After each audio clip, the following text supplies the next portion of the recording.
Why did you choose actually to offer this service? Usually people think of a sharing tours because it's on sharing basis. They think of something lesser quality of compared to the private yacht. How does this really work with you? No, okay, I think let me explain first of all how the sharing services came about. We have a lot of yachts in the fleet, obviously, and everybody wants to sort of target a sunset time or evening time, but we're paying the berthing fees and the staffing fees all day, every day. So for me, I could see there was a demand for tourists that are traveling in small groups, 2, 3, a small family that wouldn't necessarily charter a yacht, but might want to do something and experience the luxury of Dubai. So we created these sharing tours first and foremost as a vehicle for them to experience that in Dubai, and then bring that to market. But it also benefits the company because we're able to utilize the yachts in maybe, let's say, off-peak hours as well as. So it gives us a higher usage around the clock, which gives us more, more capital to invest back into the company to bring more yachts into the fleet. So we are able to touch more people in Dubai through offering more services. Yes, correct. How that evolves, I believe, we're not a jack of all trades, we're a master of yachts. So I don't envisage us buying any dinner cruise boats anytime soon, or these small rib boats. I think we have a utilization throughout a fleet of small to large yachts, and we're a perfectionist in that respect. Now we're really looking at the design elements for private owners that might want to acquire one of our yachts for their own personal use in the market.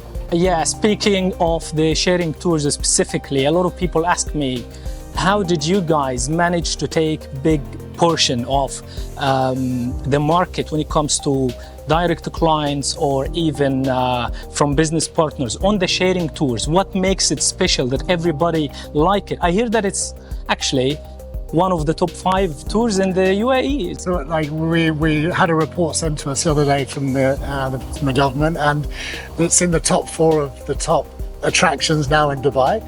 You've got Burj Khalifa, I believe, is number 1. Number 2 was the Desert Safari. Number 3, Aqua Adventure, and number 4, the Skywalker Yacht Tour. So we're ever so proud to be awarded that. But for me, it was more not rather just something which was about growth. It was something that I wanted to gift back to people, so they could really experience the tour itself. When a yacht capacity is maybe at 30 through the license, we'll only ever put 15 to 16 people on the boat to make sure everybody has space, everybody enjoys their time on the boat. So when it comes down to the food, I taste tested myself from the hot dogs, which are 120 grams, and they come out half an inch each side of the bun. So I'm tailoring it not based on cost, but based on what I believe is good quality for the consumer and good value also. We have tour guides on all of the tours now, which complements the tour. So they're very good at entertaining the hosts, entertaining the guests. Good at telling you what sites that you're seeing, and it makes you feel more at home when you've got some personal touch there as well. I think there's no comparison. If you're taking a private yacht or a sharing tour, you should expect the same kind of quality on board. The yacht standards are exactly the same. The staffing are trained to execute their roles exactly the same way.